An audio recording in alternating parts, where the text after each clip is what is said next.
Olá pessoal, espero que tenham feito bonitinho as nossas últimas aulas. Hoje nós vamos continuar com o tema Guerra Fria na aula 24 e 25. Página 353 até a 355. Pessoal, prestem muita atenção. A apostila é uma continuidade sobre o mesmo assunto, só que subdividido em itens. E esse conflito da Guerra Fria, ela tem uma segunda parte. Diante das movimentações culturais, agora nós vamos falar de 68 a 89, onde cai o Muro de Berlim, onde a União Soviética cai, o famoso comunismo, o bicho-papão, some pelo insucesso, pela corrupção, né? E cresce então o poder americano sobre esses territórios, né? Antiga cortina de ferro. Vamos lá começar na aula 24 e 25. Vamos observar a primeira parte, onde nós temos a tensão da Guerra Fria, que ganhava, na realidade, nessa revolução, o destaque como a terceira revolução industrial, onde nós temos nessa revolução industrial alguns itens que devem ser chamados a atenção. Quais são? Nós temos a parte de biologia, né? Nós vamos ter uma parte onde nós temos a química estando presente e uma que é responsável por toda a nossa evolução atual, que é o poder da internet, a informática. Ela revolucionou o mundo de uma forma onde ela diminuiu todas as nossas possibilidades de distanciamento, ela diminui, ela facilitou tudo isso, né? Nós estamos hoje através de uma mídia. Então, nós temos isso resultante de um período de guerra, não só da Segunda Guerra Mundial, como também do avanço tecnológico da Guerra Fria. Então, nós temos aí um setor da informática que produziu uma aceleração, né, absurda. E depois nós tivemos uma aceleração maior ainda pela miniaturização disso. Antes, um computador, quando surgiu em 1920, ele era para fazer operações simples. Ele tinha uma altura de 3 andares, um computador, era um prédio de 3 andares. Hoje, você tem um celular que pode ter acesso a todos os sistemas de cálculo da maior sofisticação possível. Você se comunica, você faz o que você quiser hoje. A tecnologia miniaturizada facilitou isso. Em seguida, nós tivemos isso não só em sistema restrito, agora faz parte do nosso cotidiano, essa revolução da informática. A crise do petróleo, né, fez com que na década de 70 nós tivemos grandes modificações e as empresas buscavam redução de custos. Por quê? O petróleo, você era dependente do petróleo. E aí o petróleo começou a ficar muito caro. Eu preciso ter energia de alternativas. Nós tivemos pesquisas com o pró-álcool, nós tivemos a energia eólica, e então nós tivemos alternativas a serem buscadas através da tecnologia que nós já tínhamos presentes na nossa situação. A ampliação e internacionalização dessa economia fez com que divulgasse muito essa tecnologia e os investimentos diante de uma economia liberal fossem colocadas em várias partes do mundo. O novo modelo tornou obsoletas certas práticas que nós temos do antigo chamado Fordismo, que vocês já devem, que é da primeira Revolução Industrial, que era aquele compartimentado em série, para aumentar. Não, agora você pode fazer tudo num lugar só e rapidamente, com o auxílio do computador. Então, nós temos a situação da comunicação e do transporte agilizando tudo isso, né? Nós tivemos aviões muito mais potentes carregando muito mais pessoas, que você for ver dos anos 40, 50 aos anos 2020, nós tínhamos uma clientela em cada aeronave minúscula e hoje nós temos 300, 350 pessoas viajando de forma muito mais rápida. Em 8 horas nós atravessamos continentes. Os lucros fizeram o novo objetivo dessa tecnologia. E a produção intelectual, por exemplo, em projetos, design, planejamento, passou a ter um papel central. Não basta só ter o produto em si, basta ter um novo aspecto.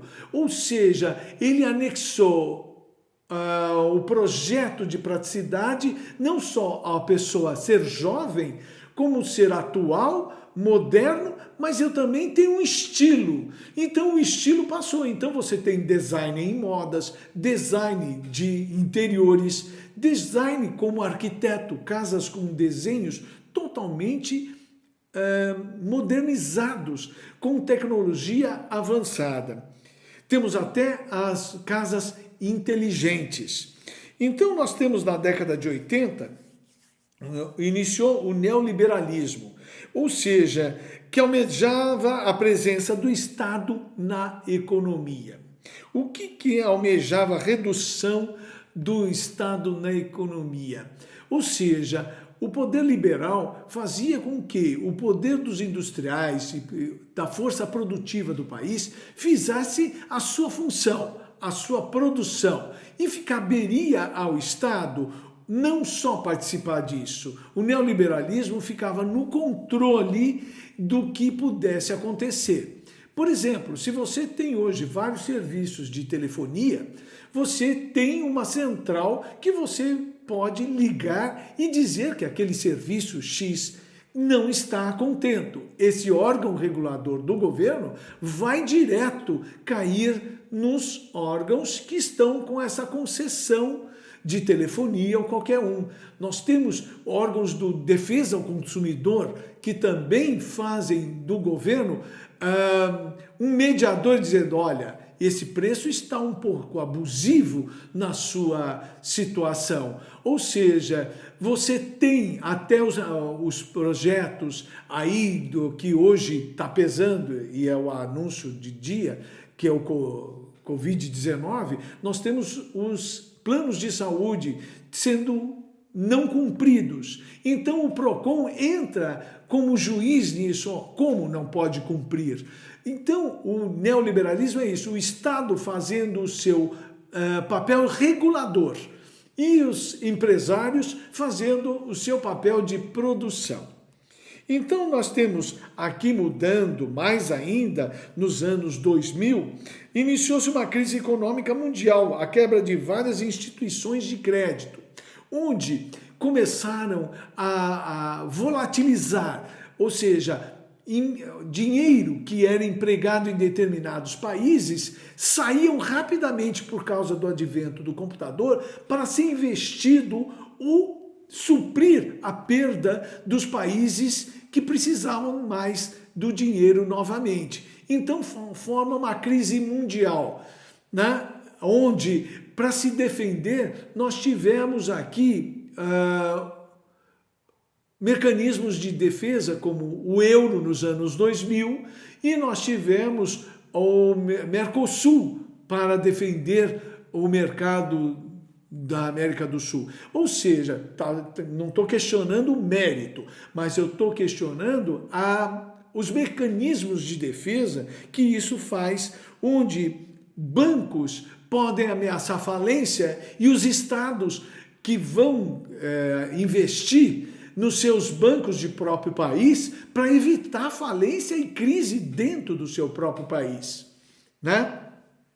Tais movimentos abandonam o neoliberalismo e fala aqui no keynesianas, nos projetos keynesianos. Que seriam esses projetos? É uma doutrina política e econômica que defende o Estado como regulador e agente ativo contra o desempenho da recessão, onde nós temos, após guerra, Roosevelt fez Perdão, pós-guerra não. Em 29, nós tivemos um movimento americano onde o próprio governo saiu em defesa da população que zerou o dinheiro e precisava remecanizar e ajudar a andar a economia. Ele emprega toda uma população que nós chamamos de chão de fábrica, que é responsável pela produção da nação, onde ele faz trabalhos burocráticos e trabalhos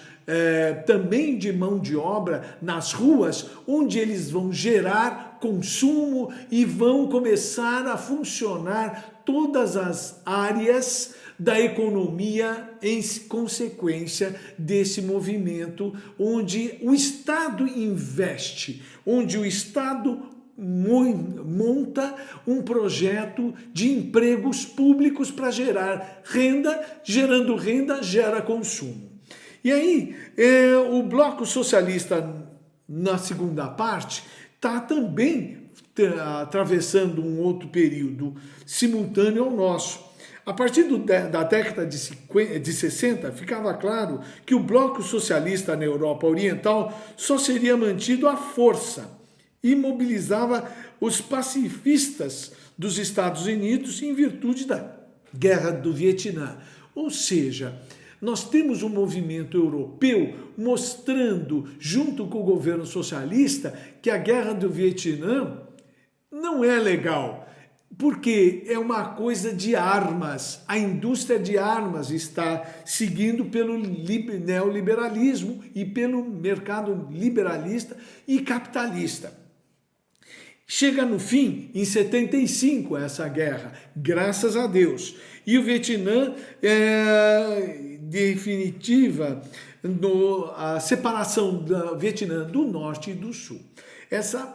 Esse término de guerra faz com que, nos anos 70, a União Soviética entrasse em acordos nucleares com um acordo que nós chamamos de SALT, Tratado de Limitação das Armas Estratégicas. O que é? Um desarmamento, onde você vai ter um decréscimo das armas bélicas, onde o símbolo era uma caneta da assinatura desse plano, onde ele simbolizava, dentro daquele material da caneta, uma ex-bomba atômica. Ou seja, vamos construir acordos, pontes, não muros, como foi o do Muro de Berlim, né? No lado soviético, a estagnação econômica fez com que ele não conseguisse acompanhar o que o mundo ocidental estava mudando, não só no seu comportamento, na música, na dança, na tecnologia, na química, física, biologia. Aquilo era uma situação frenética. E esse frenesi de aceleração, né? Nós estamos ainda, cada 6 meses, no mesmo processo de evolução. E a política externa da situação soviética se deteriorava com a perda de controle do próprio bloco. Ela passou a ter um enfraquecimento econômico dentro da cortina de ferro, propiciou o quê? Vários movimentos de independências, de repúblicas que viessem a se soltar da cortina de ferro, não totalmente, mas economicamente, né? E foi criado primeiro em Praga e depois na Polônia, e a criação em 1980 de um sindicato independente, que era conhecido como Solidariedade. Muito bem, Ronald Reagan, na presidência dos Estados Unidos, fez com que a Guerra Fria entrasse causou um aumento militar absurdo. Ele percebeu, porque sempre tem uma investigação aí de polícia secreta, ele percebeu que o enfraquecimento da cortina de ferro era oportuno ele aumentar o custo dos exércitos. Então ele aumenta o enfrentamento para inibir a União Soviética. E nesse ponto produziu uma corrida armamentista que afundou mais ainda o que acontecia de repente, que estava tudo muito bem, obrigado, em vez da União Soviética ir para um viés de consumo, atualizar suas coisas, teve de correr com armas de fogo.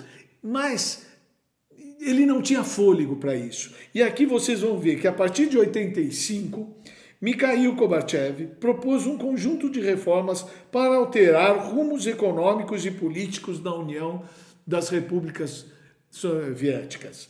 Então, chamamos a esse período de perestroika, que inclui medidas de aceitação de iniciativa do mercado livre, de livre iniciativa, ou seja, o russo não era mais controlado pelo Estado, ele podia ter vamos dizer, um esboço do mercado liberal. O que você souber fazer, faça. Ou seja, para tentar agilizar a economia com menos controle do Estado. Mas a corrupção era devastadora dentro do governo e da máquina do governo da União Soviética. E que acaba o quê? Culminando na queda do Muro de Berlim em 89. Bom, gente, por hoje é só. Faça um bom resumo dessa aula para me mandarem pelo meu e-mail. Façam as lições do plural, façam as lições também da apostila, estão bem didáticas e acho que vocês vão ter aí vários detalhes com o que vocês têm de pesquisa no livro texto e outras coisas mais. Qualquer dúvida pode me procurar. Por hoje é só e fechamos a semana. Obrigadão, pessoal. Um abraço.